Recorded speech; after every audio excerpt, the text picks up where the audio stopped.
the closed meeting of March 19, 2019 as well. So I'll seek a motion on 2122 or 22. So moved. Second. Comments, questions? Roll call. Ms. Wahee? Abstain. Ms. Shiroka? Aye. Mr. Stanton? Aye. Mr. Anderson? Aye. Dr. Finger? Aye. Dr. Griffin? Abstain. Ms. Howland? Aye. Mr. Powell? Abstain.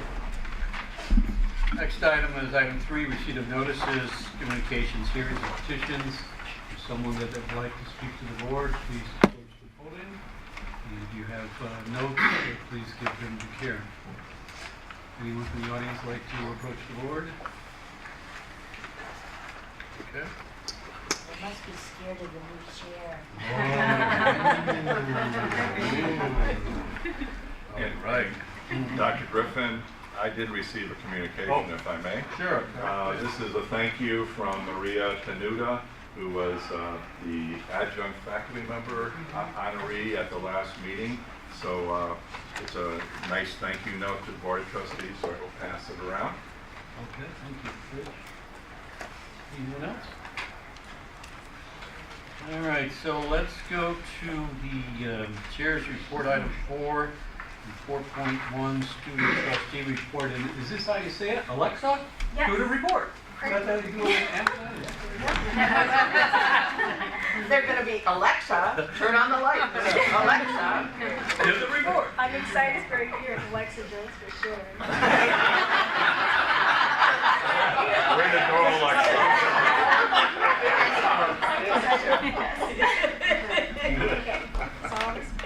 SG officer debates were held in the student commons where candidates were asked a series of questions regarding the leadership roles, and the student body voted. Mizraim Hernandez is the new president, Elizabeth Turan is vice president, and Cesar Monsalud is treasurer for the upcoming school year. President Sedek swore in the new officers at the final interclub council meeting. SGA hosted the Boys and Girls Club, who visited CLC for a tour of the school and stumbled upon a surprise demonstration in the laser and photonics lab. The kids enjoyed pizza while learning about different clubs and leadership opportunities that are available to them after they graduate high school. 7 Phi Beta Kappa students attended the 2019 Catalyst Conference. This year's keynote speakers included Chef Jeff Henderson and Mel Robbins, who spoke to the students about achieving success. The students had the opportunity to spend one evening in a Disney park as well. Also this month, new members of Phi Beta Kappa were inducted at the annual ceremony where Dr. Sedek welcomed the students and their families and introduced the program. SGA and PTK officers participated in Student Advocacy Day in Springfield. They toured the Capitol and met with Senator Melinda Bush and State Representative Tom Weber. The students asked them to include the College of Lake County in the budget-making process, specifically for infrastructure. Afterwards, they went to the Lincoln Museum as well as attended a banquet where they networked with more officials and other leaders in the state. The Diversity Council, the Women's Center, and the LGBTQ Resource Center hosted their first annual Gender and Sexuality Awareness Week, where they started the week off with student presentations. I presented the song about the power of a woman's voice and how broad the idea of gender is in society today. There were several different events that helped bring awareness to the LGBTQIA+ community. The Chronicle, the student newspaper, won 18 awards, including a first place in arts reviews and statewide competition among the community college newspapers, which were presented at the Illinois Community College Journalism Association Spring Conference. In the last 11 years, the Chronicle has won 148 awards, including 37 first places in the statewide contest. Thank you. Thank you, Alexa. Of course. Some board activities. The American Association of Community Colleges, Trustee Barbara Osweiler, Rich Anderson, and President Laurie Sadek attended the Association of Community Colleges 98th Annual Convention, April 13th to the 16th in Orlando. And Trustee Osweiler presented an educational session entitled Employment, Graduation, and Transfer, Comprehensive Outcomes, along with Eric and Nick Brenson and Megan Barty. So, anyone like to comment on that? I could comment because I was in the audience. Okay. And they did a great job. There was a lot of great stats. It's interesting to hear how the Illinois Department of Employment Security gathers a lot of information about our students and about where they go after they leave here. and that we can purchase that information from them and to use it for the college planning and such. So it was a very interesting presentation. I think all of us came out of it with new information and new ideas, so it was good to see. Overall, the conference was well attended. Of course, it was in Orlando, Florida, in the middle of April, but it was well attended. And there was, I always try to measure AACC conferences by the feeling you get when you're at it. And this year, I got a feeling that community colleges were kind of on a rebound, that people were beginning to again realize, as they did maybe 5-6 years ago, that community colleges are a pretty good deal for the average taxpayer, the average family, and that we are now rightfully assuming our place in higher education for our students to start up in their local communities at a good rate of tuition, and that you don't have to spend a lot of money to go to USC or to buy your way in and stuff. And so I think community colleges have, again, are on the rise and are regaining some of their popularity. Good. Thank you, Rich. All right. And next week is the Illinois Community College Meetings and Lobby Day, which should be held on April 30th in Springfield. So April 30th, and the lobby day itself will actually be on May 1st. I think we're meeting with legislators at a reception on April 30th that night, and then the lobby day is actually the next day on May 1st. Hope you can attend. With that, I'll turn it over to Trustee Finger to give the UCLC update. We don't have an update since our last meeting. We'll be meeting again. Several special events are held at the end of the spring semester. Check your calendar and board update and let Karen know whether you'll be attending.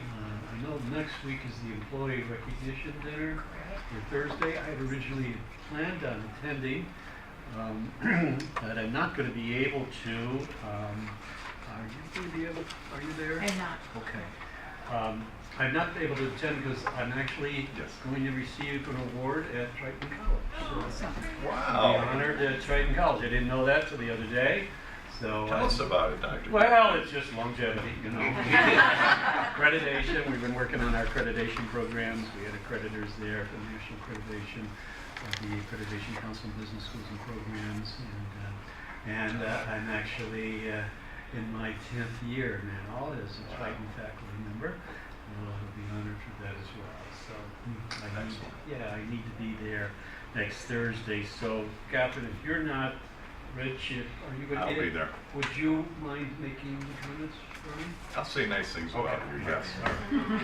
Thank you. You'll do that. That'd be great. And then on a special note, commencement, of course, ceremonies are at 9 a.m. and 2 p.m. on Saturday, May 18th.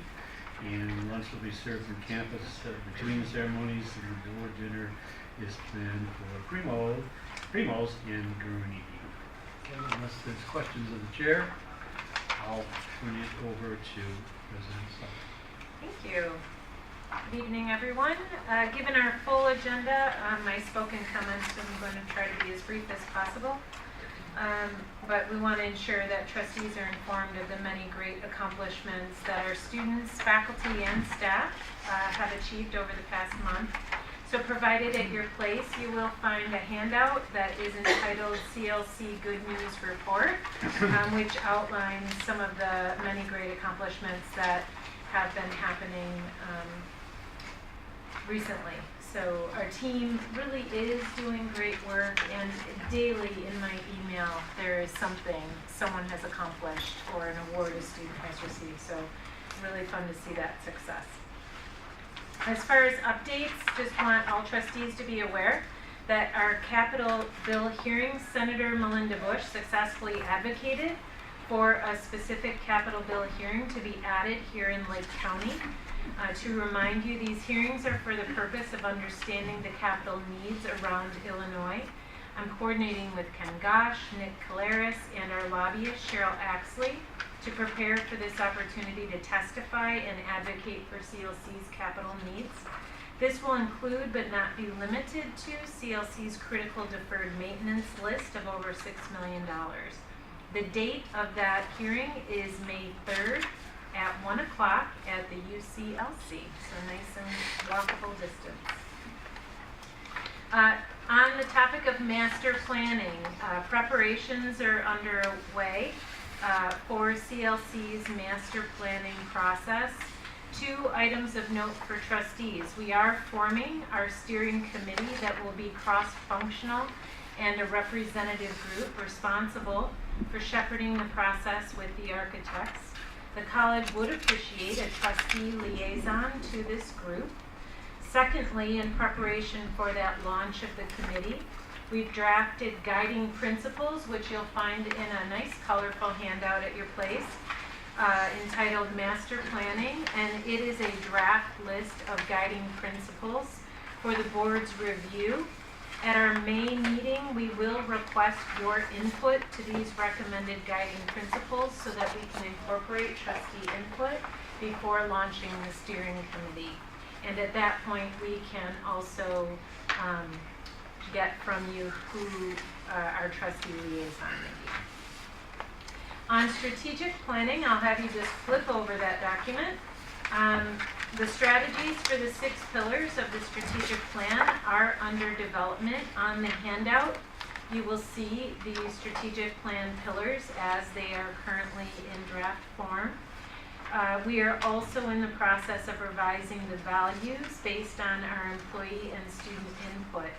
So draft versions of the strategies and the values with behaviors will be provided to the board within the next week.